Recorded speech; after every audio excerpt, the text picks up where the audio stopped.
Welcome to mega nine TV burning topic. ఇటు ప్రజలు అటు ప్రతిపక్షాలు, మరోవైపు కేంద్రంలో అధికారంలో ఉన్న ప్రత్యర్థి పార్టీ, ఇంకోవైపు పార్టీ అధిష్టానం, దాంతోపాటు సొంత పార్టీ సీనియర్ లీడర్లు, ఇంకా వెంటాడుతున్న గ్యారంటీల అమల గొడవలు, వీటికి తోడు రాష్ట్ర రాజధానికి భారీ బొక్కసం.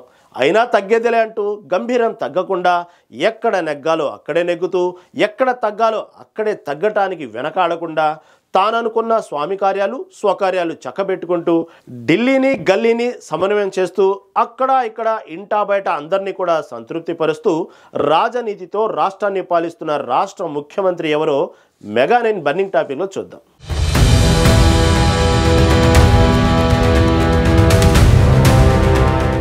దేశంలో కాంగ్రెస్ బీజేపీ రెండు పార్టీల మధ్య పచ్చిగడ్డి కూడా భగ్గుమని మండుతుంది. ఈ రెండు పార్టీల నడుమనే దేశంలో రాజకీయంగా రచ్చ నడుస్తూనే ఉంటుంది. ఈ దేశంలో బీజేపీ కాంగ్రెస్ రెండు పార్టీల మధ్య అధికారం కోసం పోటీ కూడా ఎల్లప్పుడూ ఉంటుంది. అంతేకాదు, ఆ రెండు పార్టీల భావజాలం కూడా భిన్నంగా ఉంటుంది. అలా ఉన్న ప్రతికూల పరిస్థితి నుంచి రాష్ట్రంలో తన పార్టీని అధికారంలోకి తీసుకురావడంలో కీలక భూమిక అయి రాష్ట్ర ముఖ్యమంత్రి అయ్యాడు రేవంత్. ఇప్పుడు ఆ రెండు పార్టీల మధ్య ఉన్న గ్యాప్ను పైకి కనిపించకుండా కవర్ చేస్తున్నాడు. ప్రభుత్వం వేరు, పార్టీలు వేరు, రాజకీయాలు వేరు, ఎన్నికలప్పుడే రాజకీయాలు, ప్రజలు ఇచ్చిన అధికారం అభివృద్ధి కోసం మాత్రమే అంటూ చాణక్యతను ప్రదర్శిస్తూ అన్నిటిని కూడా తోసి రేవంత్ తెలంగాణ రాజు అనిపించుకుంటున్నాడు. గతంలో బీఆర్ఎస్ ప్రభుత్వం రాజ్భవన్తో అవస్థలు పడింది. ప్రతిపక్షంలో ఉండగా ఆ విషయం రేవంత్ గమనించాడు. తన ప్రభుత్వానికి అలాంటి ఇబ్బందులు తలెత్తకుండా రాజముద్ర వ్యవస్థను తనకు అనుకూలంగా మలుచుకుంటున్నాడు. రాష్ట్ర గవర్నర్ ప్రథమ పౌరునికి తగిన రీతిలో గౌరవిస్తూ రాజభవనంలో తరచూ కలుస్తూ రాచమర్యాదలు పాటిస్తూ రాచకార్యాలు రాజమార్గంలో సాధించుకుంటున్నాడు రేవంత్. తన రాజనీతిని చాటుకుంటూ కాగల కార్యం నెరవేర్చే గంధర్వుల మీరే అంటూ గవర్నర్ వద్ద బిల్లులు పెండింగ్లో పెట్టకుండా చక్కబెట్టుకుంటున్నాడు.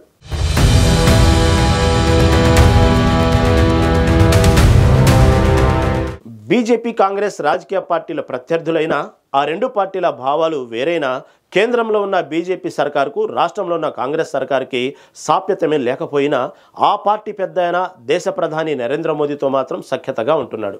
ఇక దేశ ప్రధానిని కూడా పెద్దన్న అని సంబోధిస్తున్నాడు.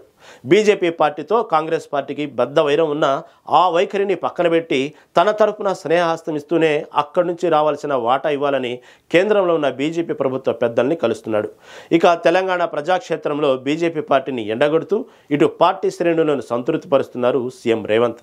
గల్లీలో కుస్తీ, ఢిల్లీలో దోస్తీ చేస్తూ కావాల్సిన కార్యాలు సాధించుకుంటున్నాడు. గవర్నమెంట్లో గవర్నర్ జిష్ణుదేవ్ వర్మకు సముచిత స్థానం ఇస్తున్నాడు. రాజ్భవన్ రాజకీయాలకు కాదు వేదిక, రాష్ట్ర అభివృద్ధికి కీలక భూమిక. రాజముద్రతోనే రాష్ట్ర అభివృద్ధి ఉంటుందని, ఇక్కడ రాష్ట్ర అభివృద్ధి దేశాభివృద్ధి, రాష్ట్రాలకు కేంద్రం పెద్దన్న, ఎన్నికల సమయంలోనే రాజకీయాలు, మిగిలిన సమయం అంతా ప్రజల కోసమే అంటూ అక్కడ ఎక్కడ నెగ్గాలో అక్కడ నెగ్గుతూ, ఎక్కడ తగ్గాలో తగ్గుతూ ఏడాదిన్నర కాలంగా సీఎం రేవంత్ తెలంగాణ రాష్ట్రాన్ని పాలిస్తున్నారు. పదవుల భర్తీ విషయంలో తనదే పై చేయిన పార్టీలు, ఇటు మంత్రులు అటు నాయకులతో పాటు కార్యకర్తల నుంచి ఎంత ఒత్తిడి వస్తున్నా కూడా అంతా అధిష్టానం నిర్ణయమే, నాదేం లేదు అంటూ నొప్పించక తానవ్వక తాజా రాజకీయాల్లో రాజనీతిజ్ఞను ప్రదర్శిస్తున్న నాయకుడు సీఎం రేవంత్. అంతా తన నిర్ణయమే ఫైనల్ అయినా తాను మాత్రం నిమిత్త మాత్రుడను అని చెప్తూ ఇటు సీనియర్లు అటు ఆశావాహులు అసంతృప్తి తన పైకి రాకుండా జాగ్రత్త పడుతున్నారు. అందుకే కాంగ్రెస్ అధిష్టానం సీఎం రేవంత్ను అన్నిసార్లు కూడా పదవుల భర్తీ విషయంలో తామేం డిసైడ్ చేయలేక ఢిల్లీకి పిలుస్తున్నారు.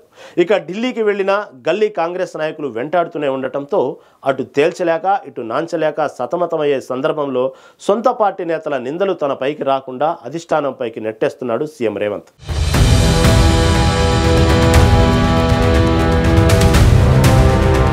60 ఏళ్ల తెలంగాణ ప్రత్యేక రాష్ట్ర కళ సాకారమై 12వ ఏడులోకి ప్రవేశిస్తున్నాం. తెలంగాణ ప్రత్యేక రాష్ట్రం కోసం పోరాడింది కేసీఆర్ నేతృత్వంలో అప్పటి టీఆర్ఎస్ పార్టీ అయినా అప్పుడు కేంద్రంలో అధికారంలో ఉన్న కాంగ్రెస్ ప్రభుత్వం చొరవతోనే తెలంగాణ ప్రత్యేక రాష్ట్రంగా అవతరించింది. అయితే తెలంగాణలో 10 ఏళ్ల తర్వాత ప్రజలు ఉద్యమ పార్టీ అయిన టీఆర్ఎస్ అలియాస్ బీఆర్ఎస్ పట్ల ప్రజల్లో క్రమక్రమంగా పెరుగుతున్న వ్యతిరేకతను కనిపెడుతూనే ఆ ఓటు బ్యాంకు బీజేపీ వైపు మళ్లకుండా కాంగ్రెస్ ఖాతాకు మళ్లించడానికి రాష్ట్ర కాంగ్రెస్ సారథ్య బాధ్యతలు చేపట్టాడు రేవంత్. ఇక అలాంటి పరిస్థితులే కూడా దేశంలో అప్పుడప్పుడు అనగా 2024 ఎన్నికల ముందు కూడా ఉన్నాయి. దేశ ప్రజలు కూడా కేంద్రంలో అధికారంలో ఉన్న బీజేపీపై కూడా ప్రత్యామ్నాయ పార్టీ అయిన కాంగ్రెస్ వైపు చూశారు. అలా బీజేపీ కాంగ్రెస్ల మధ్య పోటీలో కాంగ్రెస్ 2019 తర్వాత రాహుల్ గాంధీ కశ్మీర్ నుంచి కన్యాకుమారి వరకు చేపట్టిన రాహుల్ జోడో యాత్ర దక్షిణాది రాష్ట్రాల్లో ఎంతో ప్రభావం చూపింది. ముందుగా కర్ణాటక, ఆ తర్వాత తెలంగాణలో కాంగ్రెస్ అధికారంలో రావడానికి కూడా దోహదపడింది. కర్ణాటకలో అప్పటి వరకు రాష్ట్రంలో బీజేపీ అధికారంలో ఉండటం, రాష్ట్ర బీజేపీ సర్కార్పై ప్రజల్లో వ్యతిరేకత పెరగడం, అదే సమయంలో కాంగ్రెస్ ఎన్నికల మేనిఫెస్టోలో 5 గ్యారెంటీలు పక్కగా అమలు చేస్తామని ప్రకటించడంతో కర్ణాటకలో అధికారం కాంగ్రెస్ హస్తగతం చేసుకుంది. అదే సమయంలో అనతి కాలంలో జరిగిన పక్క రాష్ట్రమైన తెలంగాణ రాష్ట్రంలో అధికారంలోకి రావాలంటే కర్ణాటకలో 5 గ్యారెంటీలు ఎలా అయితే ఎన్నికల్లో ప్రభావం చూపాయో మరొక గ్యారెంటీని కూడా కలిపి 6 గ్యారెంటీలు ప్రకటించింది కాంగ్రెస్ పార్టీ. అది కూడా అధికారంలోకి వచ్చిన 100 రోజుల్లో అమలు చేస్తామని కాంగ్రెస్ కీలక జాతీయ నేతలు మల్లికార్జున ఖర్గే, సోనియా గాంధీ, రాహుల్ గాంధీ, ప్రియాంక గాంధీలతో చెప్పించాడు టీపీసీసీ అధ్యక్షులుగా రేవంత్ రెడ్డి.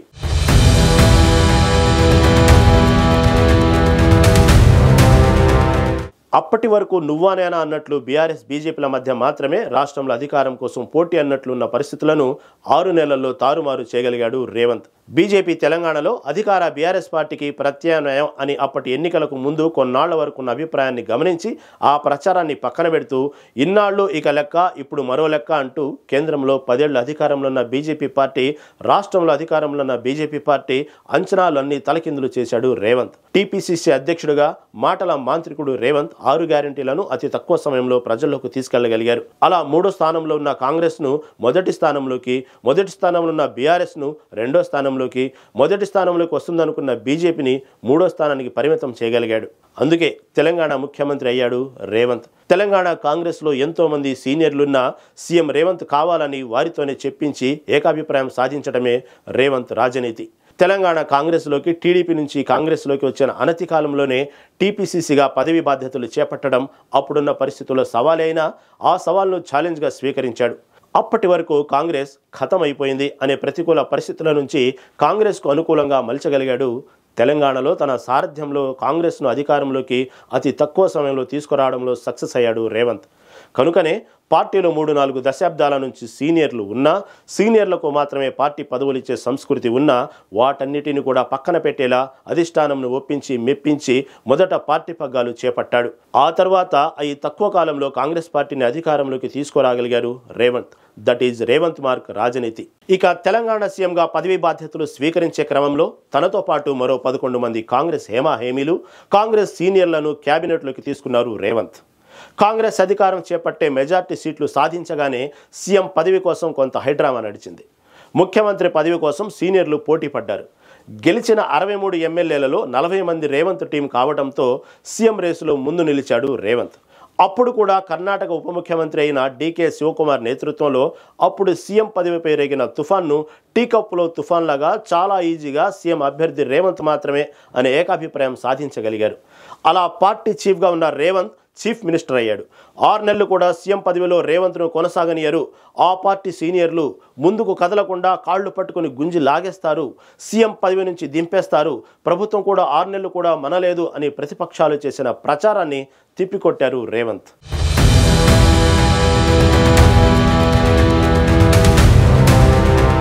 కర్ణాటకలో కూడా టీపీసీసీ చీఫ్గా డీకే శివకుమార్ కూడా పార్టీ గెలుపు కోసం కాంగ్రెస్ను అధికారంలోకి తీసుకురావడంలో కీలకంగా పనిచేశారు.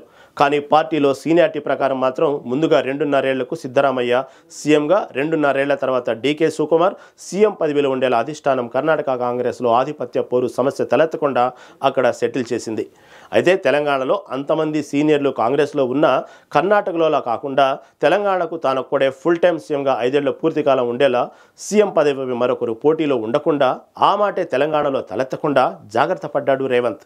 అలా 1.5 ఏళ్లుగా సీఎంగా సమర్థంగా పాలిస్తున్నాడు రేవంత్.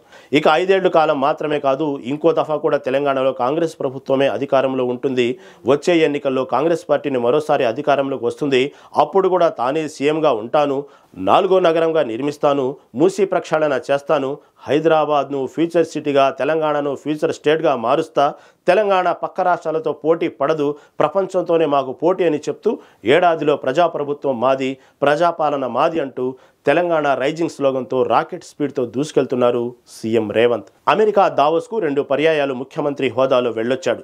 దాంతోపాటే దక్షిణ Korea, Japan, Singapore, Australia, Switzerland లాంటి విదేశాలలో కూడా పర్యటించి తెలంగాణలో విదేశీ కంపెనీల నుంచి తెలంగాణలో పెట్టుబడుల లక్ష్యంగా పర్యటనలు చేస్తున్నారు. పరిశ్రమలతో పాటు ఐటీ రంగంలో కంపెనీలు తీసుకురావడానికి ఐటీ మంత్రి శ్రీధర్ బాబుతో పాటు పొంగులేటి శ్రీనివాసరెడ్డి, ఉత్తమ్ కుమార్ రెడ్డి, కోమటిరెడ్డి వెంకటరెడ్డి, డిప్యూటీ సీఎం భట్టి విక్రమార్కలతో కలిసి విదేశీ పర్యటనలు చేస్తున్నారు. తెలంగాణ రాష్ట్రంలో ఉన్న కాంగ్రెస్ ప్రభుత్వం మీకు అన్ని విధాలుగా సహకరిస్తుంది. హైదరాబాద్ నగరం మీకు అన్ని రకాలుగా సౌకర్యంగా ఉంటుంది. 4th సిటీ నిర్మిస్తున్నాం, అందులో భాగస్వాములు కండి అంటూ కంపెనీలను ఒప్పించి మెప్పించి ఇప్పటి వరకు 2,20,000 కోట్లకు పైగా పెట్టుబడులు తెలంగాణలో పెట్టుబడులను సంబంధించిన అగ్రిమెంట్లు చేసుకొచ్చారు CM Revanth and minister team. అలా స్థిరంగా ఏడాదిన్నరగా సీఎంగా సక్సెస్ కాగలిగారు Revanth. That is CM Revanth mark రాజనీతి.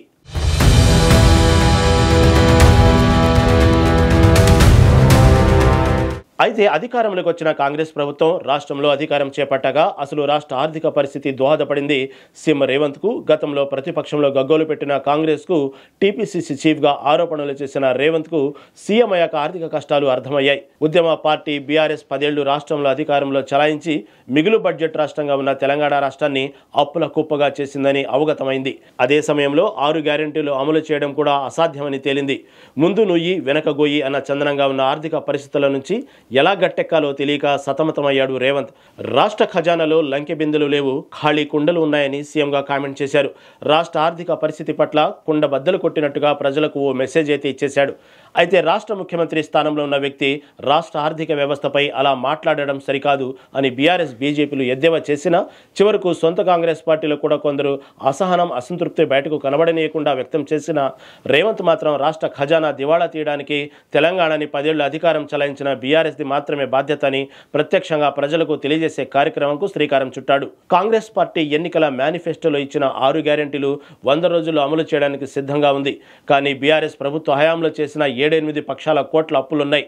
వాటికి వడ్డీలు కట్టడానికి, జీతాలు ఇవ్వడానికి మాత్రమే రాష్ట్ర ఆదాయం సరిపోవడం లేదు. నెల నెల 6-7 వేల కోట్ల లోటు ఏర్పడుతుంది.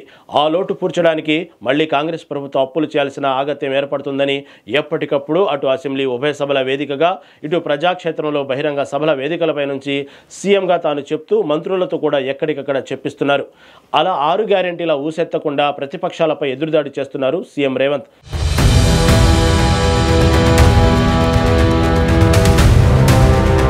టీపీసీసీ అధ్యక్షుడిగా కాంగ్రెస్ పార్టీని గాడిలో పెట్టిన రేవంత్ సీఎం అయ్యాక అటు పార్టీలో సీనియర్లకు సముచిత స్థానం ఇస్తూ ముందుకు వెళ్తున్నాడు.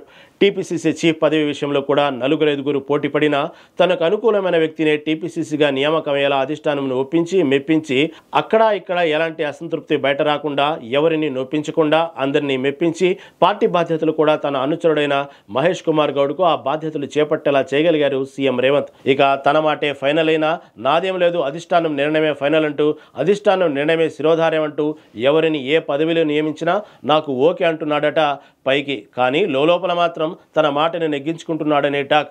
అందుకే ప్రతి 10 రోజులకు ఒకసారి ఢిల్లీకి వెళ్తున్నాడు. అటు పార్టీ అధిష్టానం ఢిల్లీ పెద్దలను, ఇటు కేంద్రంలో ఉన్న ప్రభుత్వ పెద్దలను కలుస్తూ స్వామి కార్యాలతో పాటు స్వకార్యాలను వెలగబెడుతూ తన ప్రభుత్వంతో పాటు పార్టీ కార్యక్రమాలు సమన్వయం చేస్తూ ఢిల్లీ పర్యటనలు చేస్తున్నారు సీఎం రేవంత్. ప్రతిపక్షాలు 40 సార్లు 50 సార్లు ఢిల్లీకి పోతున్నాడు అని విమర్శలు చేస్తున్నా పట్టించుకోకుండా బరాబర్ పోతా, 40 సార్లు కాదు 400 సార్లు పోతా, రాష్ట్రానికి కేంద్రం నుంచి రావాల్సిన బకాయిల కోసం పోతా, రాష్ట్ర అభివృద్ధి నిధుల కోసం పోతా అని నిర్మోహమాటంగా ఢిల్లీ పర్యటనలను కూడా సమర్థించుకుంటూ ప్రతిపక్షాల నోటికి తాళం వేస్తున్నారు సీఎం రేవంత్. పార్టీ పదవులు, కేబినెట్ పదవులు, నామినేటెడ్ పదవులు భర్తీ చేసే అంశంలో తనకు అనుకూలమైన వారికి పదవులు దక్కడానికి రేవంత్ నిర్ణయమే ఫైనల్ అయినా తానెక్కడ కూడా ఆ విషయంలో ఎవరూ తనపై అసంతృప్తి పడకుండా, నొప్పించక తానవ్వక అన్నట్లుగా పదవుల విషయంలో అధిష్టానంను ప్రత్యక్షంగా ముందుంచుతున్నాడు. పరోక్షంగా తనదే పై చేయిలా ఉండేలా చూసుకుంటున్నాడట. అది రేవంత్ రాజనీతి.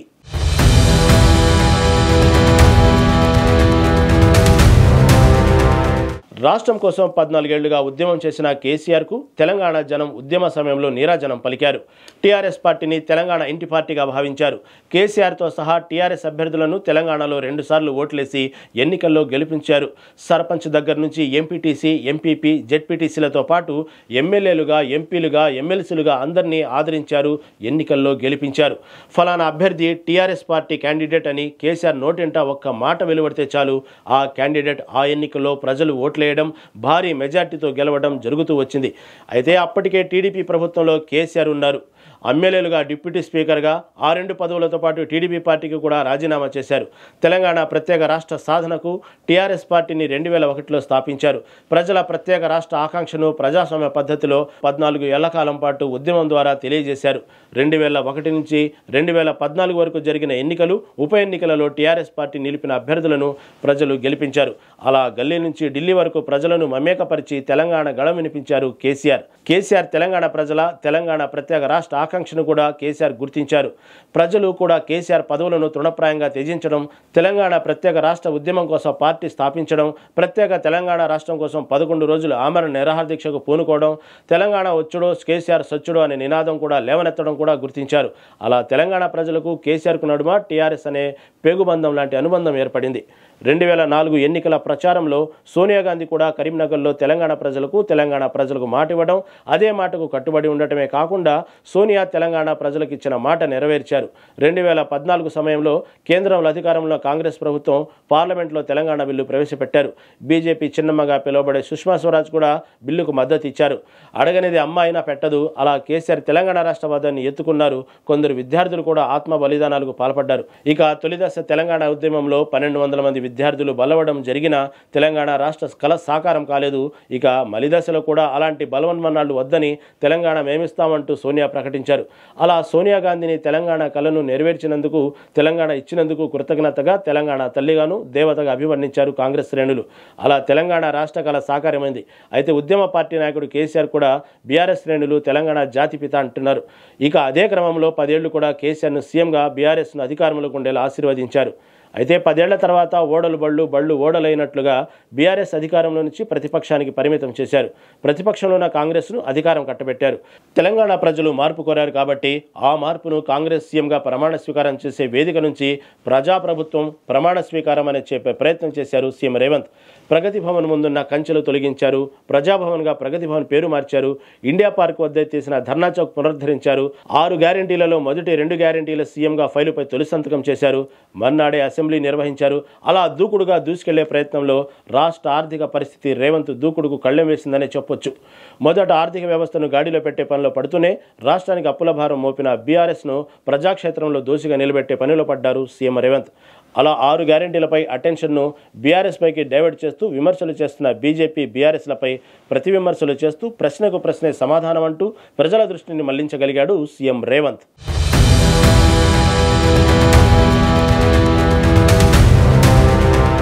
తెలంగాణలో మార్పు చూపించడానికి 6 గ్యారెంటీలు అమలు చేయడానికి కాంగ్రెస్ ప్రభుత్వం ప్రయత్నిస్తుంది. కానీ రాష్ట్ర ఆర్థిక పరిస్థితి సహకరించడం లేదంటూ బీఆర్ఎస్పై కేంద్రం బడ్జెట్లో కానీ రాష్ట్రానికి ఇవ్వాల్సిన నిధుల విషయంలో కానీ మొండి చేస్తుందని ఆరోపణలు చేస్తూనే గల్లీలో కుస్తీ పడుతూ ఢిల్లీ బీజేపీతో దోస్తీ అంటూ ద్వంద్వ వైఖరితో అవలంబిస్తున్నారు సీఎంగా రేవంత్.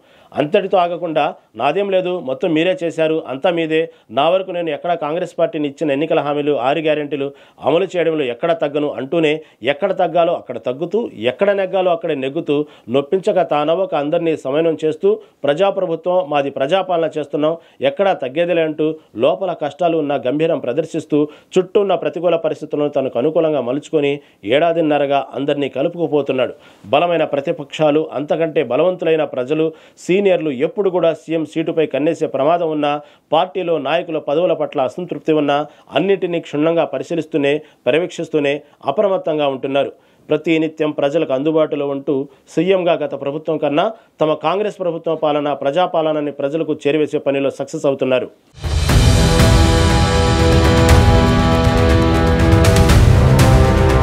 తెలంగాణలో కాంగ్రెస్ అధికారం చేపట్టాక ప్రభుత్వం నడపడం సీఎం రేవంత్కు కత్తి మీద సాములా తయారైంది. ఇందుకు బీఆర్ఎస్ ప్రభుత్వ హయాంలో చేసిన అప్పులు, వాటికి వడ్డీలు కట్టడం భారంగా మారింది. ఇదే సమయంలో జాతీయ స్థాయిలో కాంగ్రెస్ పార్టీకి ప్రధాన ప్రత్యర్థి పార్టీ అయిన బీజేపీ అధికారంలో ఉండటంతో మొండి చేయి వైఖరి ప్రదర్శిస్తుంది. ఇలాంటి ప్రతికూల పరిస్థితులను సీఎంగా రేవంత్ ఎదుర్కొంటున్నారు. ఇక తనకు ఇంటా బయటనే కాకుండా అన్ని వైపులా శత్రువులు చుట్టూ ఉన్నారని గ్రహిస్తూనే ఆ విషయం ఎక్కడా బయట పెట్టకుండా అందరినీ కలుపుకుపోతున్నాడు. అలా అసమ్మతిని తనపైకి రానివ్వకుండా, తనపై అసంతృప్తుల ప్రభావం పడకుండా చూసుకుంటున్నాడు. అంత అధిష్టానమే చూసుకుంటుంది అని పార్టీ శ్రేణులకు చెప్తూనే ప్రభుత్వంపై విమర్శలు చేస్తున్న బీజేపీ బీఆర్ఎస్లకు మొత్తం మీరే చేశారంటూ నిందలు వారిపై నెట్టే ప్రయత్నంలో సఫలమవుతూ 6 గ్యారెంటీలు అమలు చేస్తాను, ఆ బాధ్యత నాదే అంటూ ప్రజలకు భరోసా ఇస్తూ కాంగ్రెస్ ఇచ్చిన మాటకు కట్టుబడి ఉందని చెప్తూ ప్రజలను నమ్మిస్తూ ప్రజాపాలన పేరుతో ప్రభుత్వాన్ని నడుపుతూ ఏడాదిన్నరగా సీఎం రేవంత్ అన్ని అడ్డంకులను అధిగమిస్తున్నారు. దట్ ఈజ్ రేవంత్ మార్క్ పాలన అని, రేవంత్ మార్క్ రాజకీయం అని నిరూపించుకుంటున్నారు. అయితే ఇప్పటి వరకు ఓకే, కానీ రానున్న కాలంలో రేవంత్ ఇప్పటిలాగే ముందుకు వెళతారా? ప్రజల్లో 6 గ్యారెంటీలపై పెరుగుతున్న అసంతృప్తి పట్ల కావచ్చు, లేక వ్యతిరేకతను తనకు ఎలా అనుకూలంగా మలుచుకుంటారో, స్థానిక సంస్థల ఎన్నికలకు ఎప్పుడు సమరశంఖం పూరిస్తారో వేచి చూడాలి.